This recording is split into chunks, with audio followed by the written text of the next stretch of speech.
Shalane, this is Dean, and we are Grassroots Living. Today we're going to Elk City, Oklahoma, and I know you're thinking to yourself, wait a minute, weren't you in Canada last week? And we were going to take you all the way up into Canada and over to Maine and all the way through there on that trip that we took this past summer. But then we decided that a lot of you are on your way south.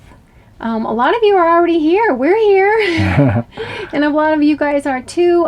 Some of you are headed that way. So we thought, let's bring you south in case you're on your way and need some ideas of places to stay and things to do. And then when we run out of that footage, then we can take you back up north. Obviously as it gets closer to January, February, and people start thinking about their summer plans, then we'll go ahead and finish off that because then it'll be more relevant for you. So on our way south, we stopped in Elk City, Oklahoma. And there's two huge reasons why you should stop in Elk City, Oklahoma if you get the chance. Okay? One reason is like 5 reasons. The 5 reasons are 5 museums for $5. You can't beat that.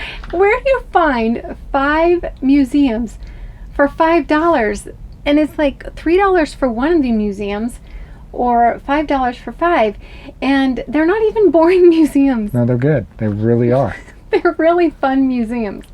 So we're going to take you kind of through those museums a little bit, and then we're going to show you the second huge reason why you should stay in Elk City. So 5 museums. The first one that you go in is the Transportation Museum, which, I'll be honest, there's not much to it. There's not much to the Transportation Museum, but it's cute and it's fun and we enjoyed it. And randomly, they have like this little miniature Popeye museum in there. Remember that? It has all that Popeye memorabilia. I do remember that. Yeah. And this vintage teardrop in there. And a little movie that tells you about Route 66. And then you go to, I guess, the second one, which is the Route 66 Museum itself, which was super cute and super fun. And if you love history, it's great. I mean, it talks about the old routes of how to get from Chicago all the way down to California. Every once in a while you'll see me look over here. I gotta look at there's so many museums and so much stuff that I kind of have to look at the pictures as we're talking about it to remember some of the things. So, the first one, the Lokar Museum and the Route 66 Museum are all kind of in that same building. Yeah. So that's the first one. So here's some pictures of that.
Okay, so the second museum is like an old Victorian house. Or is it the third museum?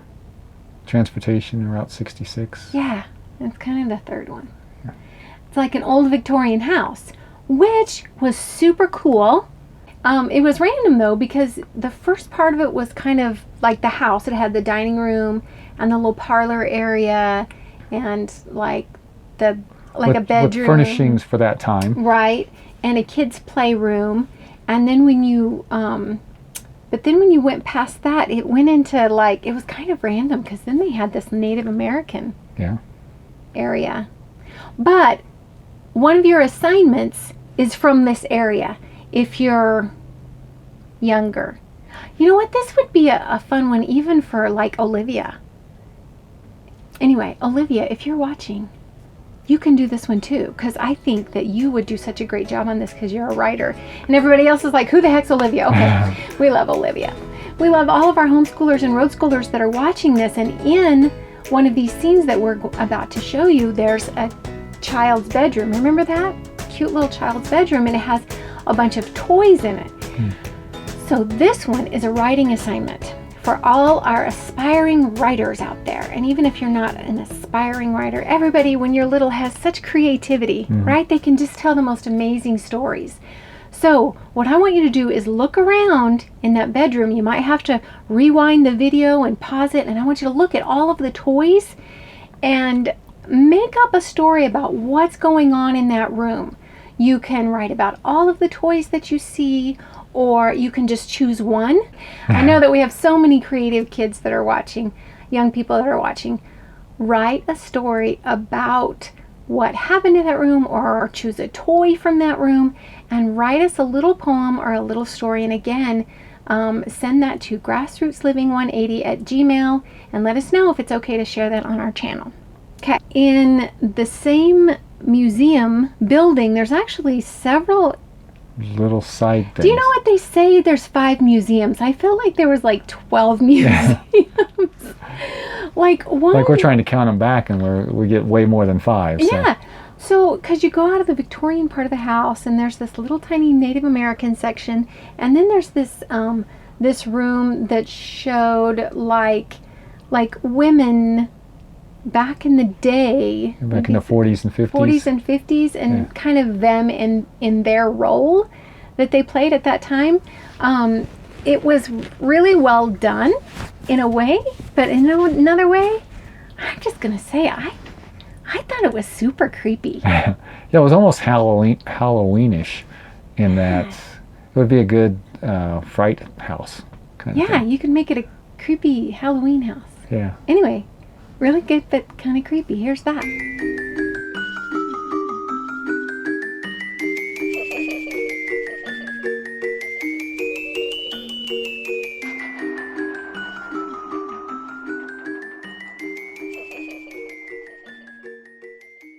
Yeah, so in the same building, you take this turn and you go upstairs, and there's a rodeo room, just full of all sorts of rodeo memorabilia. Yeah, so here's the thing, like, we haven't been to that many rodeos, even though we actually love rodeos. Yeah, we do. We did go to PBR in Las Vegas. That was super cool. Anyway, we haven't been to a lot of rodeos. We don't know a whole lot about it, but we loved this rodeo room. Anyway, so those of you that are like into that would really appreciate this one. Here it is. Here it is.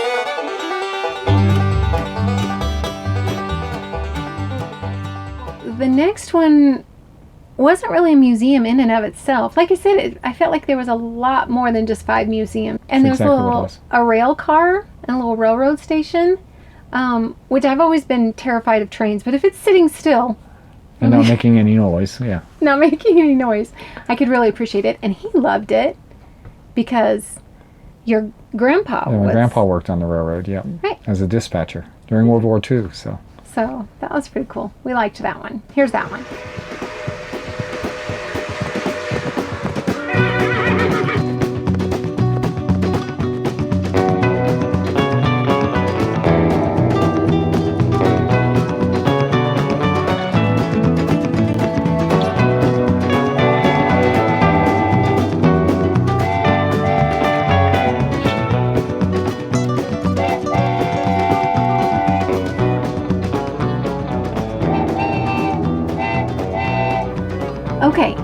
So this 5 museum situation is like in this big complex. And the complex itself is kind of its own museum. Like you're in this old town, it's got a pioneer chapel and an old school and like a doctor's office. It's like an old pioneer town.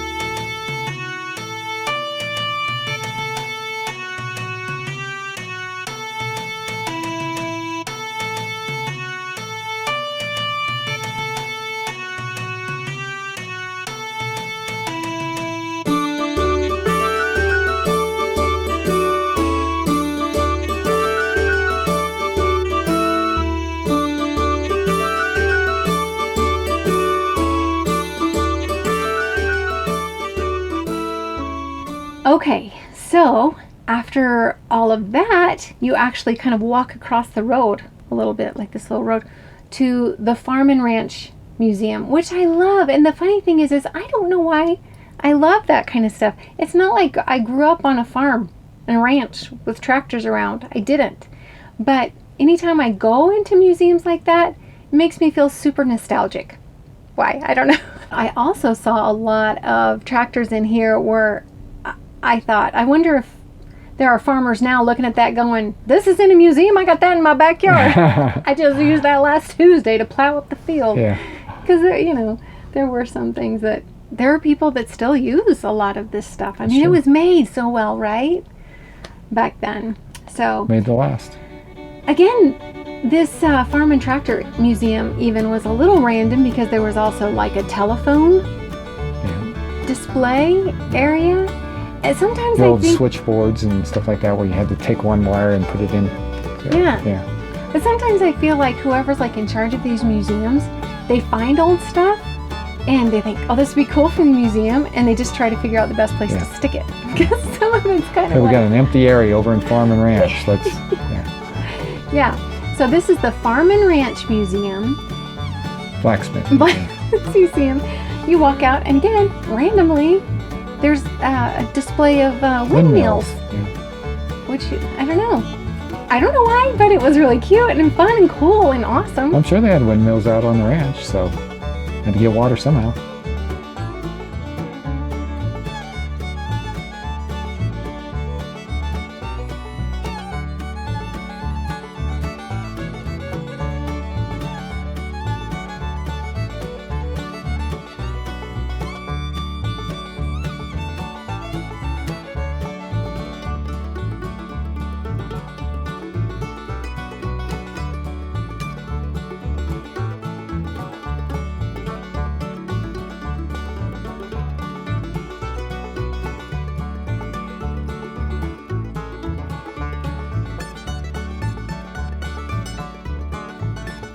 The whole thing was really cool. $5.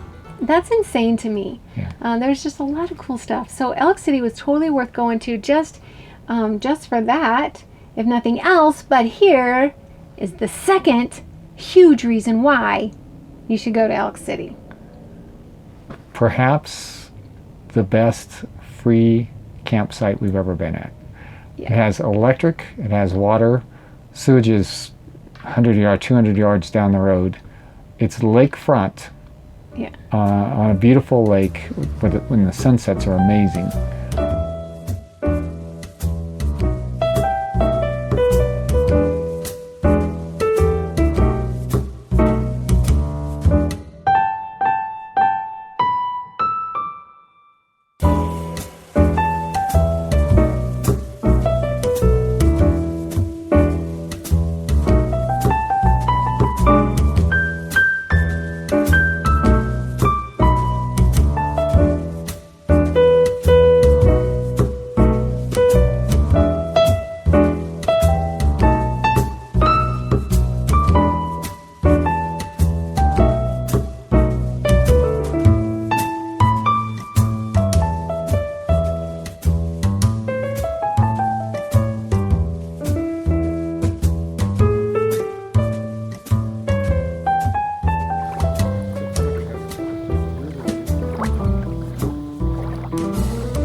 Okay, so the Elk City campground for free, and bonus feature in town. There is, wait for it, blah. I wish I could do that drum roll thing with my tongue. You know how some people can go blah, blah, blah, blah, and they do that blah, blah, blah, with their tongue? I can't do that. But people that can do it are doing it right now as they watch this video. Exactly. I'm sure they are. Whatever. Drum roll for me. Brahms. Oh, we almost knocked over. Brahms ice cream in Elk City, and we love Brahms. It is good. Anytime we see a Brahms, we have to go. So that's kind of a bonus reason why to go to Elk City. Yeah. Okay. Okay, now, I've already given one assignment, but for our homeschool and road school kids that are watching, and I say that, but you know, we've even got, your sister is watching and her daughter, and they said that they were even going to do an assignment because they just like to learn. That's cool. So for all of you that are students out there, I just want to do stuff because you're awesome. Here's your second assignment. The second assignment is so easy because it's just asking a question. It's not even doing anything. It's asking a question. I want you to ask a parent or grandparent or friend to tell you a story about their childhood. Something that maybe they did or had in their childhood that just is not around so much anymore. Like, for example, if my Elijah and Noah asked us, I would tell them about drive-in movie theaters because they're hard to find, or A&W root beer places. When they put the glasses on your window that you would roll up with the handle. So your job is just to ask people around you to tell you a story about when they were younger.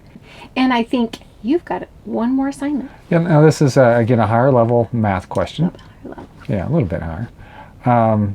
The lake at Elk City is 250 acres. And since this is football season, it's October, most people know how big a football, we're going to include the end zones on this, how much a football field is. If we took all the surface area of that lake, all 250 acres, and put it on dry land, made it into a big rectangle, how many football fields could we put on the surface area of that lake? I will tell you that before I actually did the math, and I was just guessing, because it's good to, start with a hypothesis, right? Mm-hmm. I was way off. So make a little guess first and then see how close you are. Do the math and find out how close you are. And you get to see pictures of the lake so you get an idea and take it from there. Yeah. Okay, even if you are not full-time RVers, if you have the opportunity to pop over to Oklahoma, Elk City, Oklahoma, take it. It's a great place. Brahms ice cream, 5 museums for $5, and free camping. You cannot beat it. With electric and water. Yeah. And a dump station. Yeah. On the lake. Yeah, it's Yeah. awesome. And if you've ever been there and have anything to add, please, add it in the comments and let us know. Or if you know any other free campgrounds in that area. Like I said, a lot of full-time RVers are headed south, so let's help each other out, and put it in the comments if you know one that you want to suggest to anybody. Sure. Okay, we good? We're good. All right. This is Grassroots Living, reminding you to get down to the grassroots of what makes you happy and live your love. We're thinking of you, and we'll see you next time.